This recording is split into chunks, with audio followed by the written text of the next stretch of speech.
Olá pessoal, tudo bem com vocês? Estamos aqui hoje para mais uma videoaula do tema de saúde e segurança do trabalho. Eu sou a Gabriela, sou engenheira ambiental e engenheira de segurança do trabalho. E hoje, nessa aula, nós vamos falar um pouquinho das minhas duas áreas, de temas relacionados às minhas duas áreas de formação, que é o meio ambiente e a segurança do trabalho. Quem já trabalha, já está na profissão, né, já conhece o mercado de trabalho, sabe que essas duas áreas estão amplamente relacionadas, né, dentro das indústrias, das grandes empresas principalmente. Normalmente o mesmo profissional é responsável tanto pelo meio ambiente quanto pela segurança do trabalho. E ainda em muitos casos também é responsável pela área de qualidade da empresa. De uns anos para cá, esses profissionais também assumiram as funções relacionadas à responsabilidade social. Então, hoje, um profissional, de certa forma, completo para o mercado de trabalho, geralmente ele tem essas funções e esses conhecimentos todos adquiridos e que são relacionados nas suas atividades. Bom, então, como eu disse, né, o tema de hoje é segurança do trabalho e meio ambiente. Nós vamos falar um pouquinho sobre cada um deles de forma separada e a relação que eles têm dentro das atividades da execução das funções desses profissionais. Bom, então, para começar, como que nós podemos definir a segurança do trabalho? São conjuntos de medidas que são adotados visando minimizar os acidentes de trabalho, as doenças ocupacionais e bem como proteger a integridade e a capacidade de trabalho do trabalhador. Então, como nós já vimos nas outras aulas, né, no Brasil iniciou a preocupação com a questão da segurança do trabalho nos anos 60, justamente por conta do elevado número de acidentes, né, que nós tínhamos naquela época. E uma das premissas da segurança do trabalho, da legislação, é garantir a qualidade de vida e a segurança e saúde do trabalhador. Já para meio ambiente, né, assim como para a segurança, nós usamos ali uma definição, para meio ambiente nós temos várias definições também. Uma delas que a gente trouxe aqui é a definição da Constituição Federal e também da Política Nacional de Meio Ambiente. Então, vamos lá. De acordo com o artigo 225 da Constituição Federal Brasileira, todos têm direito ao meio ambiente ecologicamente equilibrado, bem de uso comum do povo e essencial qualidade de vida, impondo-se ao poder público e à coletividade o dever de defendê-lo e preservá-lo para as presentes e futuras gerações. Esse conceito também se aproxima bastante do conceito de sustentabilidade, né? Utilizar os recursos naturais sempre pensando nas gerações futuras. E também temos aqui a definição da Política Nacional de Meio Ambiente. Meio ambiente é o conjunto de condições, leis, influências e interações de ordem física, química e biológica, que permite, abriga e rege a vida em todas as formas. Bom, teve 3 itens que a gente comentou aqui agora que lembram bastante a área de segurança do trabalho, não é mesmo? Física, química e biológica. Nós sabemos que nós temos vários riscos ambientais, né, presentes na questão da segurança do trabalho. Além dos riscos ergonômicos e os riscos mecânicos, né, nós temos principalmente os físicos, químicos e biológicos, que são os mais comentados por estarem sendo abrangidos pelos programas de gerenciamento de riscos, né, que nós temos atualmente. Então, qual seria também um outro termo que é bem utilizado e pode muitas vezes gerar um pouco de dúvida, né? É muito comum nós vemos nas normas, no nosso dia a dia da área de segurança do trabalho, o termo meio ambiente do trabalho, né? Pode se confundir um pouquinho com o termo do meio ambiente relacionado ali à fauna, flora, aos meios, né, de vida, mas também o meio ambiente do trabalho se relaciona ao ambiente de trabalho daquele trabalhador, daquele colaborador, né? Então, a definição de meio ambiente do trabalho é um pouquinho diferente da definição de meio ambiente. Então, o meio ambiente do trabalho é o local onde as pessoas exercem as suas atividades laborais. Ele envolve o conjunto de fatores físicos, climáticos ou quaisquer outros que, interagindo ou não, estejam presentes no local de trabalho daquela pessoa, assim como ventilação, iluminação natural ou artificial, ruídos, os móveis, o maquinário, as ferramentas, os agentes químicos, biológicos e físicos, operações e processos, entre outros. Então, nós temos essa distinção, tá? Então, o meio ambiente do trabalho é um ambiente que aquele trabalhador exerce as suas atividades. E o meio ambiente que nós viemos falar aqui hoje é o meio ambiente relacionado à fauna, flora, cursos d'água, etc. Nós vamos comentar um pouquinho mais aqui. E também com relação às normas regulamentadoras e ao meio ambiente. Sabemos que tem uma forte relação em algumas normas, né, onde hoje, com as atualizações e revisões dessas normas, elas trazem a obrigatoriedade da empresa proporcionar um ambiente saudável para aquele trabalhador e, na maioria das vezes, esse ambiente saudável se relaciona diretamente com a conservação do meio ambiente. Mas de que forma, né? Nós sabemos que todos os locais, né, onde há trabalhadores, onde há atividades profissionais, deve-se ter um banheiro, né, deve-se ter água potável, um refeitório, né? Então, esses locais, na grande parte das normas hoje, já traz que os banheiros devem possuir sistema de coleta de esgoto, ou se caso, dependendo do ambiente, não seja possível, tem que ter um sistema composto por biodigestores, uma fossa séptica, né? Proibindo aquela questão já antiga, muito discutida na área de meio ambiente de fossa negra, de sumidouro, que são sistemas que não propiciam o tratamento daquele efluente. Outro exemplo, muito relacionado também, as pessoas às vezes não sabem muito bem qual é a função, né, o que o engenheiro ambiental faz, mas uma das funções do engenheiro ambiental é dimensionar sistemas de tratamento de água e de tratamento de efluentes também. Então, nesse ponto também se cruzam as duas áreas de meio ambiente e segurança do trabalho, porque para propiciar uma água potável, né, para o trabalhador, existe a necessidade de acompanhar a qualidade daquela água através de análises que precisam ser interpretadas. Então, nessas análises são levantados dados como DBO, dados como DQO, faz também o levantamento de quais são os micro-organismos presentes naquela água, a quantidade de sólidos dissolvidos, a quantidade de oxigênio dissolvido, sólidos suspensos, tal. Então, a partir desses dados, o engenheiro ambiental ou a pessoa responsável por aquela técnico ambiental que seja, vai saber dimensionar e identificar qual seria o melhor sistema de tratamento de água para que aquela água seja potável para que o trabalhador possa consumir no seu ambiente de trabalho. Então, isso é muito comum em grandes canteiros de obras, onde, né, a maioria das vezes não existe uma estrutura física prévia, né? Então é construído um canteiro de obras para poder executar aquela obra de grande porte. Então, nesse caso entra a questão além de tudo, né, da área de meio ambiente de alojamentos, refeitórios e também a questão do saneamento, certo? E também no meio rural, onde não existe, né, ligação com as redes públicas de coleta de fornecimento de água tratada e rede de coleta de esgoto, né? Então, principalmente nessas atividades, se relacionam bastante as duas áreas. Também não podemos esquecer na questão dos portos, das plataformas de petróleo, né? Então, é bem forte a questão da segurança e meio ambiente andarem juntas nessas áreas, certo? Então, além dessas normas que eu disse que geralmente puxam, né, a questão do meio ambiente para dentro da norma, a obrigatoriedade da empresa cumprir, também existe uma norma específica, a NR25, que trata dos resíduos industriais. É uma norma bem curta, mas o que ela basicamente diz, né? Que a empresa deve fazer a gestão dos resíduos provenientes dos processos industriais, sejam eles sólidos, líquidos, gasosos, ou que seja uma combinação, né, de algum desses. Que a empresa deve também determinar regras para medir, também para determinar quais são os métodos e equipamentos para acompanhamento da qualidade daquele local, a qualidade do meio ambiente naquele local. Por exemplo, uma empresa que emite gases, ela tem que possuir um sistema de tratamento de gases, que seja um lavador de gases, um filtro de manga, por exemplo.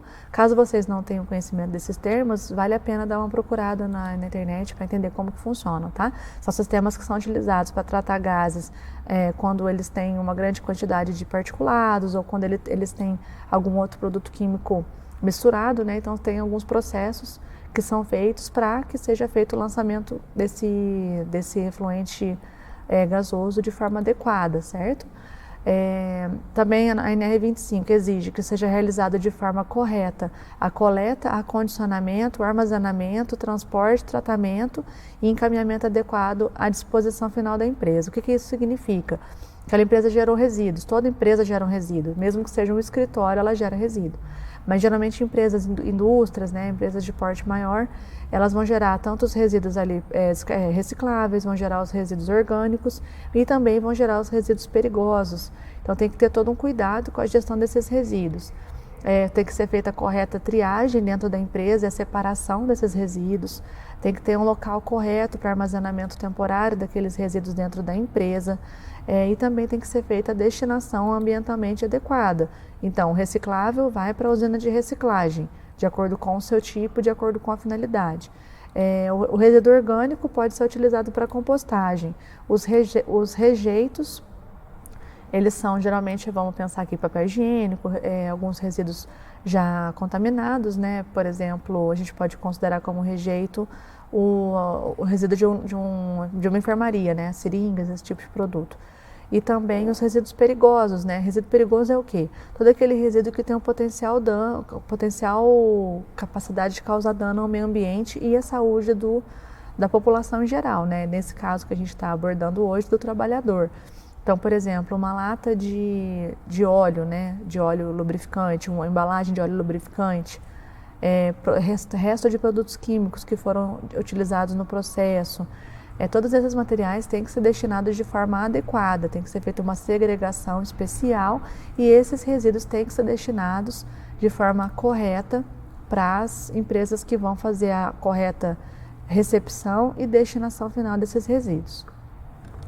Certo? Então, só para fechar aqui essa parte, nós temos também, né, nós temos essa norma que vai tratar especificamente dos resíduos industriais, mas não as outras normas, né, a maioria delas, sempre puxa também a questão ambiental para dentro das normas de segurança. Então, como a gente já comentou, né, algumas das exigências dentro das normas regulamentadoras relacionadas ao meio ambiente é a exigência de instalação de sistemas de tratamento de efluentes ou ligação dos mesmos na rede de esgoto pública daquela concessionária local, a exigência do tratamento de água de consumo, tá, seja ela água para consumo direto ou indireto, exigência da destinação adequada dos resíduos gerados. Então, basicamente, são esses 3 pontos que as normas regulamentadoras exigem. Por que existe essa exigência dentro das normas? Obviamente, qualquer um desses 3 itens que nós estamos falando aqui, tratamento de efluentes, tratamento de água e destinação dos resíduos, se não for feito de forma correta, pode gerar vários problemas para a saúde do trabalhador. Imagina aquele local que não existe uma correta captação e tratamento do esgoto, né, vamos dizer assim, do esgoto gerado naquele local. Pode trazer diversas complicações para a saúde daquele trabalhador, pode acarretar vetores, né, que são doenças que podem ser atraídas para aquele local de trabalho, causar contaminações deliberadas, né, várias pessoas serem contaminadas por um certo tipo de bactéria ou por um certo tipo de fungo, tá? Também voltando aqui para a questão da água de consumo, né? Se não há correto tratamento da água, também pode trazer algumas doenças, né, para aquele trabalhador, para aquele local de trabalho, gerando sérios problemas para a empresa. E também quando não há correta destinação dos resíduos gerados, pode haver, por exemplo, eu já vi isso acontecer, o pessoal utilizar a embalagem de defensivo agrícola vazia para beber água. Então ali a gente sabe que existe um pouco de produto químico, né? Então tem que ser feita a correta lavagem, higienização daquela embalagem após a utilização, que a gente chama de tríplice lavagem, e essa embalagem deve ser furada, né? Essa embalagem deve ser também enviada para centrais de triagem e recebimento. Justamente essa questão de furar é para inutilizar aquela embalagem. Era muito comum antigamente o pessoal usar essas embalagens para tomar água no campo.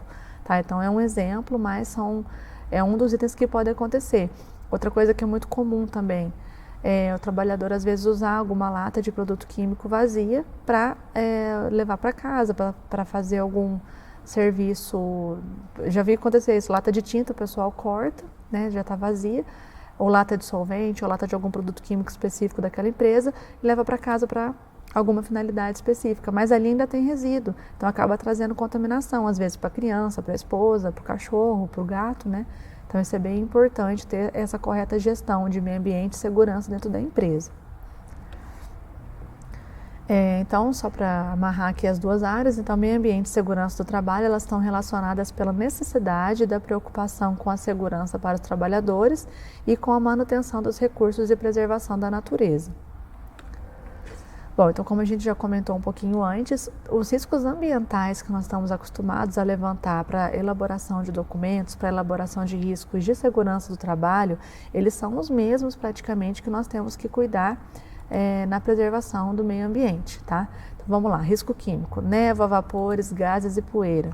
Risco biológico, bactérias, vírus, parasitas e fungos.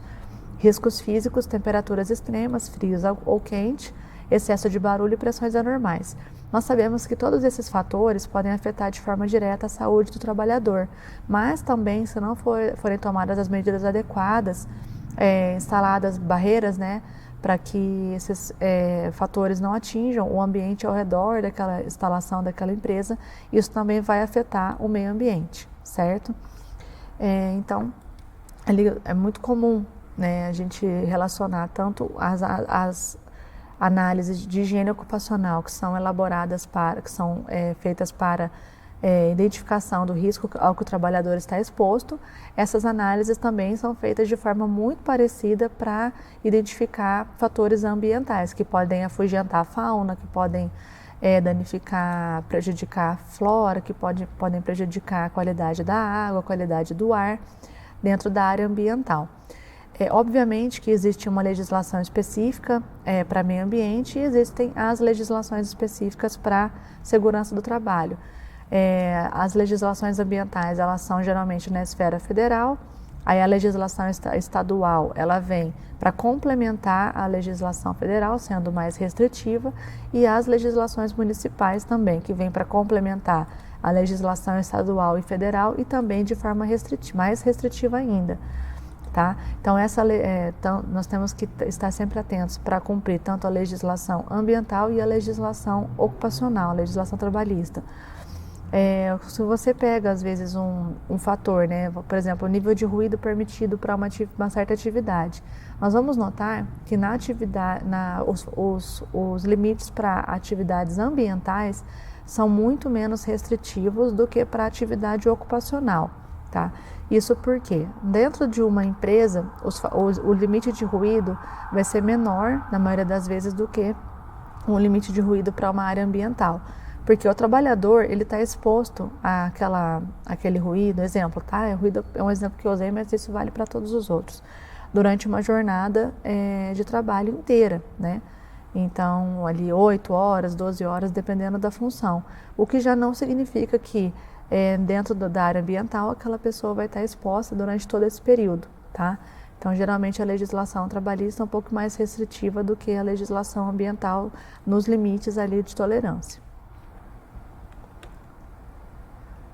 Bom, então, como a gente já comentou, as avaliações ambientais são muito similares às avaliações que são feitas para a área ocupacional e também para a área ambiental. Por exemplo, a medição de ruído ocupacional e ambiental. Nós temos também na área ambiental a medição do ruído através de dosímetros, assim como nós temos para a área ocupacional. O que muda é o tempo de amostragem, é o tipo as regras, né, para se fazer aquela amostragem, o local que vai ser feito, os pontos que vão ser observados, certo? Mas, de qualquer forma, nós fazemos também, aquele ruído dentro da empresa pode afetar tanto o trabalhador quanto afetar o entorno daquele local. A questão da temperatura, né? Ela pode afetar tanto a saúde do trabalhador, pode afetar também o meio ambiente. Por exemplo, quando existe algum processo que aquece a água, né? Essa água, para ser lançada novamente no curso hídrico, ela já tem que estar numa temperatura adequada para não causar danos para a fauna e para a flora daquele local, né? Não causar danos à vida aquática, tá? Com relação também a emissões atmosféricas, nós temos ali toda a preocupação com o trabalhador. Então, existem várias chaminés, vários exaustores dentro da empresa, mas tudo isso tem que passar por um tratamento prévio antes de ser lançado, para justamente não causar poluição ambiental e gerar vários outros fatores agravantes, né? Como a gente conhece aquecimento global, efeito estufa, danos para a camada de ozônio, entre outros aí, certo? Bom, então aqui um dos itens que a gente mais tem problemas relacionados com o meio ambiente e segurança do trabalho são os produtos químicos, tá? Então a utilização dos produtos químicos é uma área crítica dentro da segurança do trabalho no meio ambiente. Então tem todas as regras para manuseio, para armazenamento, para destinação final dentro da empresa e também existem as regras para produtos químicos na área ambiental. Para transportar um produto químico, a empresa que faz o transporte, que fabrica, vamos voltar lá na fabricação, né, do produto químico. Essa empresa tem que ter toda uma licença ambiental. Dependendo do porte daquela empresa, a licença vai se complicando um pouco mais, o processo de obtenção é um pouquinho mais complicado. Então, desde a fabricação, armazenamento, transporte, ela já tem todas as regras, né? Para transportar um produto químico tem que ter licença ambiental estadual, licença ambiental do IBAMA, isso varia bastante de estado para estado, certo? Então aquele produto chegou naquela empresa para ser utilizado para uma finalidade X, né? Então aquele trabalhador que vai manusear aquele produto tem que estar utilizando os equipamentos de proteção adequados, a empresa tem que ter o sistema de exaustão instalado, sistemas de emergência, entre outros. Então, após a utilização desses produtos, aquele EPI que o funcionário entrou em contato vai ter que ser destinado de forma adequada. O que é a destinação de forma adequada? Ele vai ser destinado para aterros industriais, certo? Não vai ser enviado para um aterro comum, que seria um aterro ali utilizado para a destinação do resíduo urbano, resíduo doméstico. Então, existe também essa diferenciação do tratamento final. E além disso, aquelas embalagens que foram utilizadas têm que ser descartadas de forma adequada, tá? Assim como o EPI, que foi utilizado, entrou em contato com o produto químico, aquelas embalagens do produto químico também vão ter que ter uma destinação final adequada. Tudo isso deve ser documentado, registrado, ter procedimento, ter programa de controle, uma pessoa responsável, né? A comprometimento da empresa com a gestão ambiental e de segurança daquele processo, certo? Um outro item também que nós vamos usar aqui como exemplo é a aplicação de defensivos, como eu já comentei. Então, o emprego de defensivo é um exemplo típico, né, que a gente pode cruzar da área ambiental e da área de segurança do trabalho. Bom, hoje em dia, né, com essa expansão toda da agricultura, para combater o maior número de pragas, né, existentes no campo, é muito utilizado o emprego de defensivos agrícolas, né, que são herbicidas, fungicidas, inseticidas, alguns fertilizantes também, né, que são utilizados para melhorar a qualidade daquele produto, certo?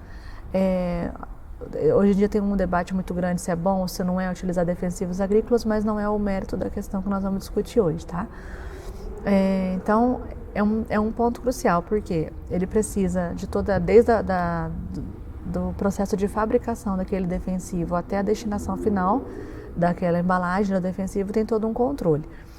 Isso se faz, devem ser seguidas as legislações específicas, né, tanto para fabricação, transporte, compra e venda de defensivo. É muito complicado, porque tem que ter um agrônomo para fazer a receita, da quantidade que vai ser aplicado, o porquê da aplicação daquele defensivo. Então, desde a compra daquele defensivo já tem que ter um controle, certo?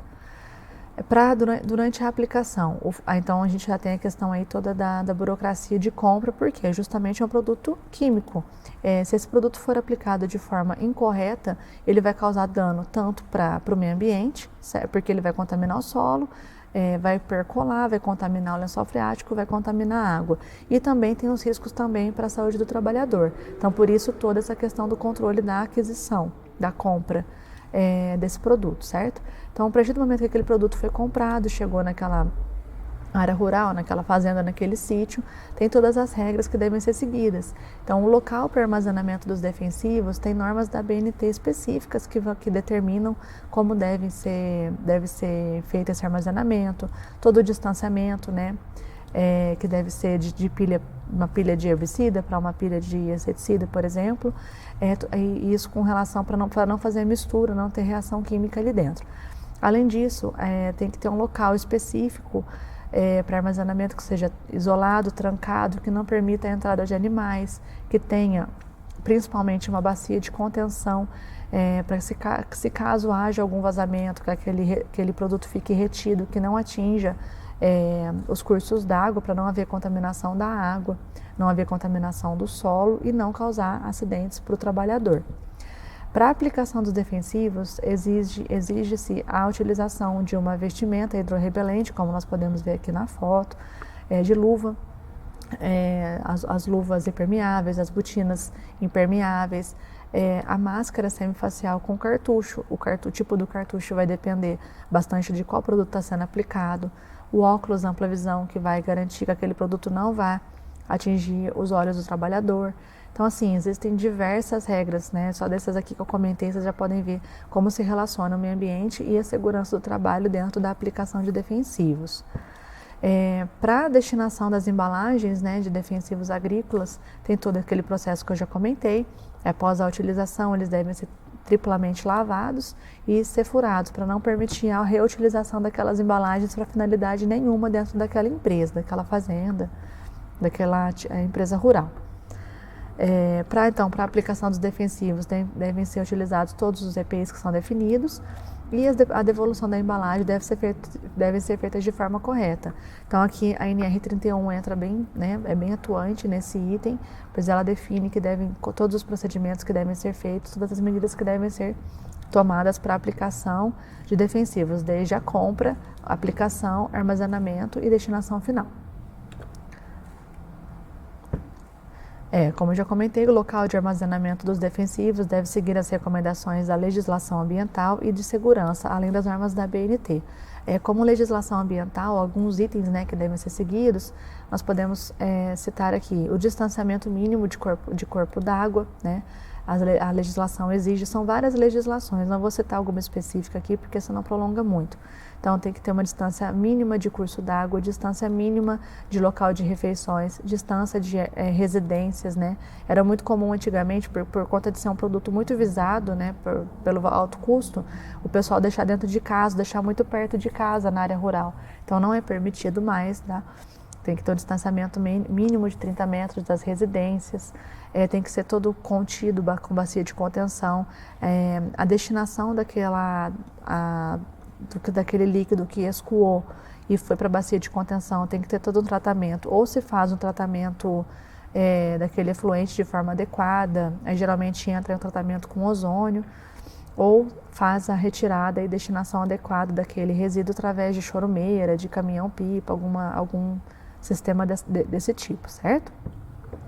Vale a pena dar uma olhadinha, também pesquisar as legislações específicas tanto da área ambiental quanto da área de segurança para aplicação e gestão das embalagens ali, compra de defensivos agrícolas. Isso é muito interessante. Então, mais um exemplo aqui que relaciona bastante a questão da segurança do trabalho com o meio ambiente foram os acidentes, né, de Brumadinho, de 2019, e o acidente de Mariana, que foi em 2015. Em Brumadinho ainda está bem alta, porque agora esses dias está fazendo 300 dias já da tragédia. Então houve o rompimento, né, de uma barragem de rejeitos de minério.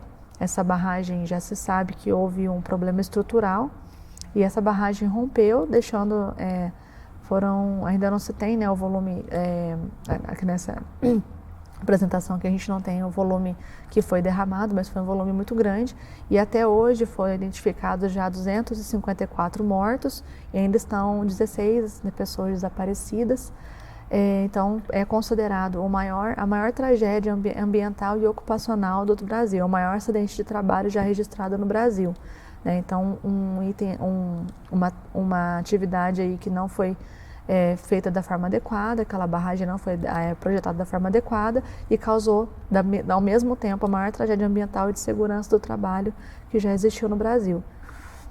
Então, houve um precedente, né, que foi a barragem de Mariana em 2015, onde a barragem era do mesmo grupo empresarial e houve também um rompimento da barragem, né, da bacia de rejeitos do Fundão, e foram 62 milhões de metros cúbicos de rejeito que foram lançados no Rio Doce. O rio está até hoje, né, tentando se recuperar aí, mas tá bem complicado ainda, não se sabe, os especialistas não sabem se um dia vai ser capaz de se auto-recuperar, né?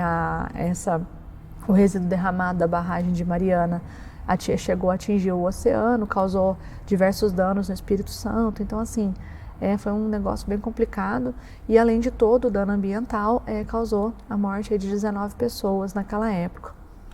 Então, né, outro exemplo que nós podemos relacionar bastante é as duas áreas. Ainda temos as doenças, né, de veiculação hídrica, que nós já comentamos um pouco que a legislação exige que seja feito todo o tratamento de água, tratamento dos efluentes que são gerados, porque você imagina, se você tem uma fossa negra é simplesmente você cava um buraco no solo e joga todo o resíduo que vai gerando no banheiro, naquela residência ali por anos. Como não tem nenhum sistema de tratamento, não existe um processo de decomposição um processo de decomposição, vamos dizer, de forma controlada, geralmente aquele efluente, aquele esgoto vai infiltrar no solo sem tratamento nenhum. E o que é o pior dano que pode acontecer nesse caso? Esse efluente que vai escoar vai atingir um corpo hídrico, né? Vai atingir o lençol d'água e é muito comum, né, a gente pensar nas regiões mais pobres do Brasil, na área rural principalmente, ter a captação de água por poços artesianos, né? Então esse efluente entra dentro do local de captação, dentro desse poço, e a família que está mais abaixo ali daquela residência que tem a fossa negra vai acabar consumindo água contaminada, tá? Então é um exemplo assim bem fácil de entender para a gente poder entender como que funcionam essas doenças de veiculação hídrica. Esse é um dos exemplos, né? Pode acontecer de diversas outras formas. Então, dessa forma, aquela família que está consumindo aquela água ou aquela empresa que está mais abaixo pode estar fornecendo água para o trabalhador com amebíase, giardíase, né? Tá causando ali uma gastroenterite naquele trabalhador, febre tifoide, paratifoide, hepatite infecciosa e ainda cólera. Então é muito sério, a gente vê aí, principalmente ali nas regiões mais pobres do Nordeste, do Brasil, na África é muito comum a gente ouvir falar também. Então é muito sério, é muito importante que seja feito todo esse tratamento e que as duas áreas, que meio ambiente e segurança do trabalho, sempre andem juntos dentro da empresa. Uma não seja mais importante que a outra, né? Mas que sim andem juntos dentro da empresa. A água, o solo e as doenças que são insalubres, alguns vetores, né, de habitat aquático e alguma fase do ciclo reprodutivo. A gente tem a dengue, né? Então, se não tiver uma gestão correta daquele local, cuidado, né, com a água parada, pode veicular dengue para aquele local. De contato com a água, a cisticercose e as micoses. Disposição de excretas, né, como acabei de dizer, quando você tem a contaminação da água de consumo por um esgoto, né, disenterias. Questão de higiene, pode trazer cólera. A ingestão de micro-organismos pode causar salmoneloses, né, e ingestão de substâncias com alguma toxicidade, que são as intoxicações. Então, se você não tem uma gestão correta de meio ambiente dentro da empresa, é muito provável, né, quase certo, que se vá ter problemas ocupacionais também relacionados à higiene e saúde do trabalhador. Hoje aqui não foi o foco, né, da apresentação, mas nós também temos o sistema de gestão integrado. Se você tem curiosidade pelo tema, se interessa, vale a pena pesquisar um pouquinho sobre isso. Tem várias normas já hoje em dia que tratam do sistema de gestão integrada. Então, elas vão tratar de meio ambiente, segurança do trabalho e de qualidade juntos. Tá? A maioria das grandes empresas, das multinacionais, possuem esses sistemas. E assim, é uma brecha, né, para você que é profissional da área de segurança do trabalho. Se quiser se especializar também na área de meio ambiente, na área de qualidade, vai com certeza agregar no seu currículo e te trazer muitas oportunidades de crescimento na carreira. Eu particularmente gosto muito das duas áreas, acho que é fundamental as duas áreas andarem juntos. No meu dia a dia, né, no meu trabalho, a gente tem sempre que estar trabalhando as duas áreas junto, porque uma realmente depende da outra. Se você não tem uma água de boa qualidade, você vai causar problemas de saúde ocupacional. Se você não tem uma boa gestão, dos resíduos, né, daquele local, você vai causar problemas também de atração de vetores e causar doença para o trabalhador. E isso gera diversas complicações, tanto com relação à legislação quanto, né, com relação ao meio ambiente.